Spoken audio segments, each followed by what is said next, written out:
आज का श्लोक संख्या 31, अध्याय 4, दिव्य ज्ञान। श्लोक इस प्रकार से है। नायं लोकास्ति अज्ञस्य कृतम् अन्य गुरु सततम्। हे कुंती श्रेष्ठ, हे गुरु श्रेष्ठ, जब यज्ञ के बिना मनुष्य इस लोक में या इस जीवन से ही में सुखपूर्वक नहीं रह सकता, तो फिर अगले जन्म में कैसे रह सकेगा। तात्पर्य श्रील प्रभुपाद के द्वारा। श्रील प्रभुपाद की जय। मनुष्य इस लोक में चाहे जिस रूप में रहे, वह अपने स्वरूप से अनभिज्ञ रहता है। दूसरे शब्दों में भौतिक जगत में हमारा अस्तित्व हमारे पापपूर्ण जीवन के बहुगुणित फलों के कारण है। अज्ञान की पापपूर्ण जीवन का कारण है और पापपूर्ण जीवन ही इस भौतिक जगत में अस्तित्व का कारण है। मनुष्य जीवन ही वह द्वार है जिससे होकर इस बंधन से बाहर निकला जा सकता है। अतः वेद हमें धर्म, अर्थ, काम तथा मोक्ष का मार्ग दिखलाकर बाहर निकलने का अवसर प्रदान करते हैं। धर्म या ऊपर संस्कृत अनेक प्रकार के यज्ञ हमारी आर्थिक समस्याओं को स्वतः हल कर देते हैं। जनसंख्या में वृद्धि होने पर भी यह यज्ञ संपन्न करने से हमें प्रचुर भोजन, प्रचुर दूध इत्यादि मिलता रहता है। जब शरीर की आवश्यकता पूर्ण होती रहती है, तो इंद्रियों को तुष्ट करने की बारी आती है। अतः वेदों में नियमित इंद्रिय तृप्ति के लिए पवित्र विवाह का विधान है। इस प्रकार मनुष्य भौतिक बंधन से क्रमशः छूटकर उच्च पद की ओर अग्रसर होता है और मुक्त जीवन की पूर्णता परमेश्वर का सानिध्य प्राप्त करने में है। यह पूर्णता यज्ञ संपन्न करके प्राप्त की जाती है, जैसे कि पहले बताया जा चुका है। फिर भी यदि कोई व्यक्ति वेदों के अनुसार यज्ञ करने के लिए तत्पर नहीं होता, तो वह इस शरीर से सुखी जीवन की ओर आशा कर सकता है। फिर दूसरे लोकों में, दूसरे शरीर में सुखी जीवन की आशा तो व्यर्थ ही है। विभिन्न स्वर्गों में भिन्न भिन्न प्रकार की जीवन सुविधाएं हैं और जो लोग यज्ञ करने में लगे हैं, उनके लिए तो सर्वत्र परम सुख मिलता है। किंतु सर्वश्रेष्ठ सुख वह है जिसे मनुष्य कृष्ण भावनामृत के अभ्यास द्वारा वैकुंठ जाकर प्राप्त करता है। अतः कृष्ण भावना भावी जीवन ही इस भौतिक जगत की समस्त समस्याओं का एकमात्र हल है। श्रील प्रभुपाद की जय। इतना सुंदर प्रभुपाद जी ने इतना सुंदर बताया इसका कि बस एकमात्र जो सुख प्राप्त करने का जो साधन है ना, बस वो है कृष्ण भावना अमृत, है ना। तो और कोई भी कुछ भी हम करते हैं तो उससे हमें सुख प्राप्त नहीं होने वाला है। हम देख रहे हैं कि अभी इतना ज्यादा पॉपुलेशन है ना। किसी के पास एक रोटी नहीं मिल पा रही है और किसी के पास इतना भंडार भरा हुआ है। इसका रीजन क्या हो सकता है? जबकि धरती पे तो अन्न, दूध सब कुछ है, फिर भी किसी कोई भूखा सो रहा है और किसी के पास इतना ज्यादा है कि वो उसके पास खत्म ही नहीं हो रहा है ना। तो इसका रीजन यही है कि जो कृष्ण की सेवा में लगा रहेगा, उसे किसी चीज की कमी नहीं होगी। कमी नहीं होनी मतलब क्या कि भौतिक चीजों से वो आसक्त नहीं रहता, तो भौतिक चीजें मिल रही है या नहीं उससे उसे फर्क नहीं पड़ता, वो संतुष्ट रहता है ना। जब संतुष्टि जब आ गई तो फिर कमी तो होनी ही नहीं है ना, क्योंकि सबसे बड़ा धन तो ये संतोष धन। तो संतोष अगर आ गया तो फिर हमें कोई भी चीज की कमी महसूस ही नहीं होगी, और जब कमी नहीं महसूस होगी तो हम तो सुखी ही हैं, है ना। तो इसीलिए एकमात्र यही साधन कृष्ण भावना में, और उससे हम सब कुछ प्राप्त कर सकते हैं। इस अध्याय में, इस श्लोक में बताया गया है कि भगवान भगवान बोल रहे हैं, है ना, और अर्जुन को ये बता रहे हैं, क्या बता रहे हैं कि यज्ञ, यहाँ बात की गई यज्ञ, तो यज्ञ पहले भी सब लोगों ने डिस्कस किया है कि यज्ञ का अर्थ वो होता है जो जो कार्य हम भगवान की प्रसन्नता के लिए करते हैं। और उसका उद्देश्य क्या होना चाहिए? यज्ञों का उद्देश्य क्या होना चाहिए? इंद्रियों को संयमित करना, है ना, ताकि हम कर्म बंधन में ना बंधे और निज धाम को पहुंच जाए। अगर हम कर्म बंधन में बंध जाएंगे, मतलब हम यहाँ पे इस जेल में ही जकड़े रह जाएंगे, बंद रहेंगे, तो कैसे हम भगवान के धाम पहुंच सकते हैं?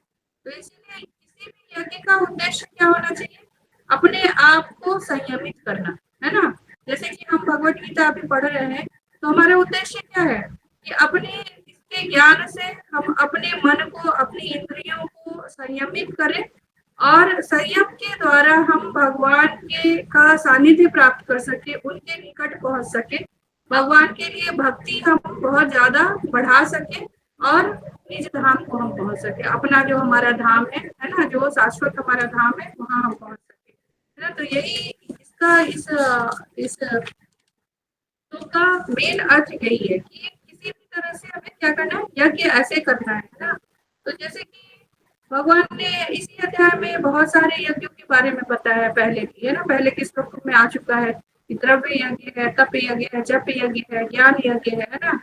और सबसे बड़ा यज्ञ क्या है कि जो भी हम कर्म करते हैं, उस कर्मों के फल को भगवान को समर्पित करके जो कर्म करते हैं, है ना, उसको भी हम यज्ञ बोल सकते हैं ना। भगवान को सब कुछ समर्पित करके जब हम कर्म करते हैं, मतलब कि कोई फल की इच्छा नहीं है ना, भगवान ने जो दिया है वो उसमें हम संतुष्ट हैं, तो वो भी एक प्रकार का यज्ञ है ना। ऐसा नहीं कि यज्ञ के लिए हमें बहुत बड़ा हवन कुंड की आवश्यकता है, बहुत सामग्री की आवश्यकता है, बहुत बड़े बड़े मंत्रोच्चारणों की आवश्यकता है, इसकी आवश्यकता नहीं है।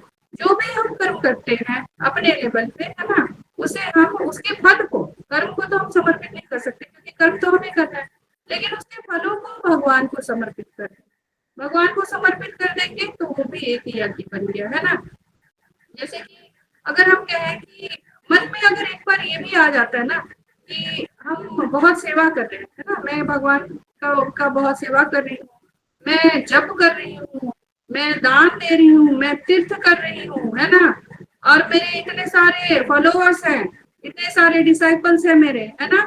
तो अगर मेरे मन में ये मिथ्या अहंकार जब आ गया, तो चाहे मैं कितने भी बड़े बड़े यज्ञ कर लूं, है ना, उस वो यज्ञ सारा निष्फल हो जाएगा। जैसे कि आप एक एग्जांपल ले सकते हैं, सबरी, है ना, सबरी बहुत अच्छी एग्जांपल है। कि सबरी जब बहुत छोटी थी, बालिका थी, वो जब उनका विवाह होने वाला था, तो उनके मन में, सबरी के मन में शुरू से भगवान के प्रति बहुत प्रेम था, बचपन से, क्योंकि वो सुनती थी ना भगवान की कथा। तो कथा सुन सुन के भगवान के मन के लिए मन में प्रेम हो गया था, कभी उन्होंने भगवान का दर्शन नहीं किया था। फिर उनके मन में ये लालसा हुई कि मैं भगवान का, राम का दर्शन करूं, है ना। तो जब सबरी का विवाह होने वाला है, क्योंकि वो वीर जाति की है, तो जब उनका विवाह होने वाला है तो देखती है उनकी माँ उनका श्रृंगार कर रही है, और वो देखती है इतने सारे पशु पक्षी दूसरे कमरे में बंद किए हुए हैं, तो माँ को पूछती है कि माँ इन पशु पक्षियों को क्यों बंद करके रखा है। तो माँ बोलती कि बारात आएगी ना, तो उनके स्वागत के लिए, उनके भोजन की व्यवस्था के लिए किया गया है। तो सबरी का मन बहुत व्याकुल हो जाता है कि एक तरफ तो उल्लास और दूसरी तरफ इतने जीवों की हत्या है ना। तो वो अपनी माँ को बोलती है कि मुझे ना उस कमरे में जाना है। तो माँ बोलती है कि अच्छा जाना, लेकिन सावधानी से दरवाजा खोल मत देना, नहीं तो सारे जंतु जो है चले जाएंगे, फिर हम बारात का स्वागत कैसे कर पाएंगे। तो सबरी चुपचाप से उस कमरे में चली जाती है, और वो दरवाजा खोल देती है, और खुद भी, स्वयं भी वो भाग जाती है अपने घर से। क्योंकि बोलते हैं कि ऐसा विवाह का क्या कि जहाँ पे इतनी सारी हत्याएं हो जाए, जीव हत्या हो जाए, फिर उसमें उल्लास कहाँ है। और वो फिर भगवान को ढूंढने के लिए निकल जाती हैं, और वहां पे जंगल में पहुंच जाती हैं। तो ऋषि का नाम याद नहीं आ रहा है, कि उस ऋषि के आश्रम में वो पहुंचती हैं, वहां पे वो झाड़ू लगाती हैं, फिर ऋषि जो है वो आश्रम उनको दे करके चले जाते हैं कि अब आप ही संभालो। और सबरी वहां पे 76 सालों तक भगवान का रोज वो इंतजार करती है, रोज रोज तैयारी करती है कि आज तो भगवान आएंगे, उनके लिए आसन बिछाती, उनके लिए फल चुन के लाती, फूल की माला बनाती है ना, उनके लिए चंदन का लेप तैयार करके रखती है कि भगवान आएंगे, है ना, गंगा जल ला करके रखती है कि भगवान आएंगे। तो इतना सब्र था सबरी के मन में, और भगवान जब आते हैं तो कितना वो, उनके मन में ये नहीं आता कि मैंने इतनी तपस्या की, मैंने इतना इंतजार किया तब भगवान मिले, कि मैंने ये किया, है ना, मैंने रोज किया, भगवान का इंतजार किया। सबरी केवल क्या कहती, भगवान आपका एक दर्शन, है ना। तो मैं जो, जहां पे मैं आ जाता है ना, मैं जहां आ गया, तो वहां पे जितने भी हमारे यज्ञ, क्योंकि सबरी ने 76 साल तक यज्ञ किया, तो वो निष्फल हो जाता है। एक अगर वो जैसे मदारी होते हैं ना, मदारी होते हैं, मदारी वो डंडे पे रस्सी लगा करके चलते हैं, है ना, चलते हैं ना डंडे पे रस्सी लगा के, वो बिल्कुल कॉन्सेंट्रेट होके चलता है। और जैसे ही अगर उसके मान लो कि उसके मन में आ गया कि मैं बहुत अच्छा कमाल दिखा रहा हूँ, और लोग जो ताली बजा रहे हैं उसके तरफ उसका ध्यान जैसे ही जाएगा, तो क्या होगा, वो अनबैलेंस होकर के गिर जाएगा, है ना। तो इसी तरह अगर हम कुछ भी कर रहे हैं, तो उसके लिए हम ये नहीं बोले कि मैं कर रहा हूँ, मैं कर, जहां हमने मैं का भावना जहां मन में आ गया ना, तो फिर क्या होगा कि हम गिर जाएंगे। तो जो हम इतनी तपस्या, जो हम इतना अभी हम मेहनत कर रहे हैं ना कि भगवान के का प्रेम पा सके, है ना, तो वो सारा क्या हो जाएगा, निष्फल हो जाएगा। जैसे ही हमारे मन में आएगा कि मैं तो बहुत अच्छा जप कर रही हूँ, मैं तो बहुत अच्छा सेवा कर रही हूँ, मैं तो मंदिर रोज आती हूँ, है ना, तो मैं का भाव ही नहीं लाना है, तभी यज्ञ हम रियल में हम यज्ञ कर पाएंगे। नहीं तो यज्ञ का कोई मतलब नहीं, फिर वो क्या हो जाएगा, जैसे असुर लोग होते थे, है ना, असुरों ने भी तो यज्ञ किया ना। जैसे कि दक्ष प्रजापति, दक्ष प्रजापति ने बहुत विशाल यज्ञ किया था, बृहस्पति यज्ञ। और क्यों किया था, कि शंकर जी को नीचा दिखाने के लिए, है ना, शंकर जी को नीचा दिखाने के लिए उसने अपने ही दामाद को नीचा दिखाने के लिए किया। और उसका परिणाम क्या होता है कि सती उनकी स्वयं की पुत्री जल जाती है ना। तो जब जब अहंकार के भाव से हम कुछ करेंगे ना, तो क्या होगा, विनाश ही विनाश है ना। तभी तो सती जल गई, तो उसका वही रिजल्ट हुआ। रावण ने भी यज्ञ किया, रावण तो इतना महान पंडित था, बहुत ज्ञानी था वो, है ना, बहुत बहुत बड़े बड़े मंत्रोच्चारण उसको आते थे, तो उसने भी यज्ञ किया, लेकिन क्या हुआ, उसका फल क्या हुआ, क्योंकि भगवान यज्ञ किया उसने, लेकिन किसके लिए किया, अपनी ताकत को बढ़ाने के लिए, है ना, भगवान के लिए नहीं किया। जो भी कर्म किया उसने भगवान के लिए नहीं किया, इसीलिए रावण का भी विनाश हो जाता है, लंका जो है वो जल जाती है ना। तो इसीलिए यज्ञ कभी भी यज्ञ करे मतलब क्या, भगवान की, केवल भगवान की प्रसन्नता के लिए यज्ञ करना है, कभी अपनी संतुष्टि के लिए, अपने दिखावे के लिए, मुझे ये चाहिए वो चाहिए, उसके लिए यज्ञ कभी नहीं करना, है ना, नहीं तो क्या होगा, विनाश ही विनाश होगा, है ना। तो जो जैसे कि हम ये कह सकते हैं कि इसमें भगवान ने श्लोक में ये भी बोला है ना कि जो यज्ञ है ना, जो नहीं करता यज्ञ, है ना, जो यज्ञ नहीं करता, तो उसका जब जब हम यज्ञ करते हैं फिर भी हमारे अंदर अगर थोड़ा सा भी अहंकार आ जाता है, तो हम गिर जाते हैं। तो जो यज्ञ नहीं करते उनका क्या होगा, है ना। तो इसलिए भगवान क्या करें, उनको तो कोई मनुष्य लोग भी नहीं मिलेगा, जो यज्ञ नहीं करते उनको तो मनुष्य लोग भी नहीं मिलेगा ना, क्योंकि भगवान ने मतलब इस लोक को बनाया है हमारी सुविधा, हमें पूरी सुविधा प्रदान करके बनाई है भगवान ने, है ना। भगवान ने सारी सुविधाएं दे रखी है ताकि मनुष्य उनके पास पहुंच सके। भगवान ने हवा दिया है, पानी दिया है ना, फल साग सब्जी बहुत सारा कुछ दिया है। और ये जो मनुष्य शरीर हमें दिया है भगवान ने, ये भी कहेंगे कि भगवान की कृपा है, क्योंकि ये क्या है, एग्जिट गेट है। मनुष्य का शरीर जो है वो एग्जिट गेट है। एग्जिट गेट कैसे है, तो एग्जिट गेट का द्वार कब खुलेगा, जब गेट का जैसे लिखा रहता है एग्जिट, तो वहां पे हम बटन दबाते हैं तो दरवाजा खुल जाता है। तो जब मनुष्य शरीर मिला है, तो ये एग्जिट गेट का द्वार कैसे खुलेगा, तो जब हम भागवत गीता, भागवतम, है ना, इन सब वेद, जो वेदांत है, वेदांत सूत्र है, उनके बारे में अगर हम जानेंगे ना, मतलब क्या, कि हम भगवान के बारे में जानेंगे वेद गीता इन सब के माध्यम से, तो एग्जिट गेट खुल जाएगा और हम भगवान के धाम पे पहुंच पाएंगे। तो ये बहुत अच्छा अवसर हमें मिला है कि हमें मनुष्य शरीर भगवान ने प्रदान करके भेजा है ना। कि हो सकता है कि हमने पिछले जन्मों में कुछ ऐसा यज्ञ किया होगा भगवान को प्रसन्न करने के लिए, एक बार तो भगवान का नाम लिया ही होगा, तभी भगवान ने हमें मनुष्य शरीर दे करके भेजा है ना। तो जो यज्ञ नहीं करता है ना, जो भगवान की प्रसन्नता के लिए कार्य नहीं करता, जो केवल अपनी तृप्ति के लिए सारे कार्य करता है, तो वो कभी भी वो सुखी नहीं रह सकते, है ना। हम देख सकते हैं कि बहुत सारे लोग हैं संसार में, बहुत सारे लोग दिखते हैं हमें कि वो भगवान के लिए कोई कोई कार्य नहीं करते, है ना, पैसे कमा रहे हैं, बहुत मेहनत कर रहे हैं, बहुत मेहनत कर रहे हैं, लेकिन भगवान के लिए बिल्कुल नहीं कर रहे हैं। वो किस लिए कर रहे हैं, अपनी सुख सुविधाओं को जुटाने के लिए, है ना, अपने पास, मेरे पास धन एकत्रित हो जाए, मैं सुख से रहूं, मेरे पास सारे ऐशो आराम रहे, है ना, उसके लिए वो कर रहे हैं कार्य। तो वो कार्य जो कर रहे हैं तो उससे वो कभी सुखी नहीं हो सकते, है ना। हमने देखा एग्जाम्पल, कोई भी आप देखो, कितने कितने लोग सुखी हैं। मान लो कोई खूब धन कमा रहा है और उसको रोज धन कमाने के लिए बहुत दूर जाना पड़ रहा है ना। कि चाणक्य पंडित ने चाणक्य नीति में भी बोला है कि सुखी कौन है। तो सुखी कौन है, तो जो जिसको, क्योंकि अभी तो कार्य करने के लिए सबको जाना है ना, धन अर्जन तो करना ही है क्योंकि संसार ही ऐसा बना हुआ है, लेकिन कार्य करने जाना है, लेकिन जो बिल्कुल पास में जाना, दूर नहीं जाना, तो वो भी सुखी है ना। क्योंकि जो ट्रैवलिंग का जो इतना ज्यादा एक्सर्शन होता है उसे नहीं झेलना है ना, तो वो भी सुखी है।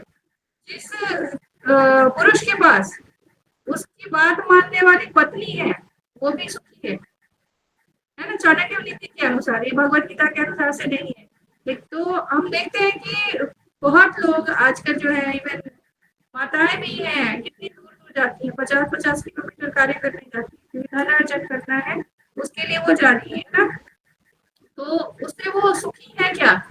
मान लो अच्छी सैलरी भी मिल रही है और इतना एक्सर्शन लेना है, घर का टेंशन है, बच्चों का टेंशन है, करके जा रहे, तो उससे सुखी है नहीं है, सुखी है ना।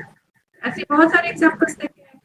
मैंने खुद अपना एग्जाम्पल से, मेरा बहुत दूर कॉलेज था, बहुत दूर, सोना पलवल रोड पे। तो इतना दूर था, मेरे को यहाँ मेरी बच्ची है उसका टेंशन था, है ना। लेकिन मैंने वहां छोड़ दिया तो मैं आज सुखी हूँ, मेरे को लगता है। तो ये ऐसा ही होना चाहिए, है ना, कि हमें सुख कहाँ है वो हमें एक्चुअल में, अगर हमें पता चल जाए ना कि सुख कहाँ है, यही नहीं पता है मनुष्य को कि सुख कहाँ है ना। जहाँ पे दुख है वहीं पे सुख ढूंढेंगे, कैसे मिलेगा, है ना। और संसार तो पता है, संसार तो दुखालय है ही, तो संसार में तो दुख मिलना ही मिल रहा है, लेकिन इस दुख को झेलने की शक्ति कहाँ से मिलती है? वो भगवान से मिलती है। और कहाँ से मिलेगी? तो भगवान की वाणी से मिलेगी। जो भगवान ने गीत गाया है गीता का, उससे ही ये इस संसार में जो दुख है उसको झेलने की शक्ति मिलेगी, है ना। नहीं तो इस संसार के दुख को कोई झेल नहीं पाएगा, बहुत मुश्किल है ना। अच्छा, भगवान यहाँ पे और क्या बोल रहे हैं कि भगवान यहाँ पे ये भी बात कर रहे हैं ना कि जो मनुष्य जीवन है ना, लिखा है ना, मनुष्य जीवन वह द्वार है जिससे होकर के हम इस बंधन से बाहर निकल सकते हैं। और क्या बोल रहे हैं भगवान? मनुष्य जीवन मतलब क्या? जीवन की क्या पूर्णता है? पूर्णता क्या है हमारे जीवन की? तो भगवान का सानिध्य, है ना, भगवान का सानिध्य प्राप्त करना ही जीवन की पूर्णता है। मतलब कि हम क्या होंगे, फिर हम सफल हो जाएंगे अगर हमें भगवान का सानिध्य मिल जाता है ना। और यही मात्र एक वास्तविक ज्ञान है इस संसार में, भगवान का सानिध्य प्राप्त करना, यही एकमात्र वास्तविक ज्ञान है ना। और क्योंकि क्या है कि भगवान हमारे ना, हम सब क्या है, ठाकुर जी के हैं और ठाकुर जी हमारे हैं। अगर ये हमें समझ आ गया ना, तो फिर हमारा जीवन क्या है, सफल है। नहीं तो हमारा जीवन क्या है, व्यर्थ बेकार है ना। हम भी फिर सामान्य पशुओं की भांति ही हम हैं। हम काम कर रहे हैं, अर्जन कर रहे हैं, सुख सुविधाएं जुटा रहे हैं, लेकिन अगर हमें यही नहीं समझ आया कि हम भगवान के और भगवान हमारे हैं, तो ये जीवन व्यर्थ है ना, ये मनुष्य जीवन ही व्यर्थ हो जाएगा।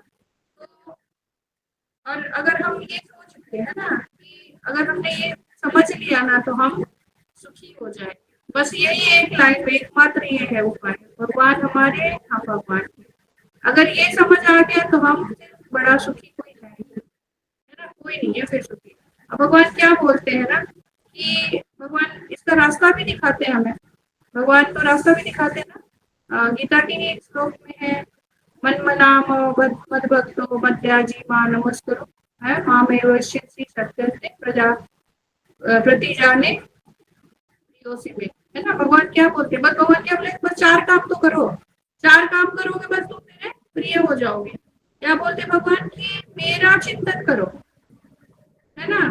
तो क्योंकि संसार में तो सारे कार्य करने हैं, लेकिन चिंतन किसका रखना है? मन में किसे बसा के रखना है? भगवान को, है ना।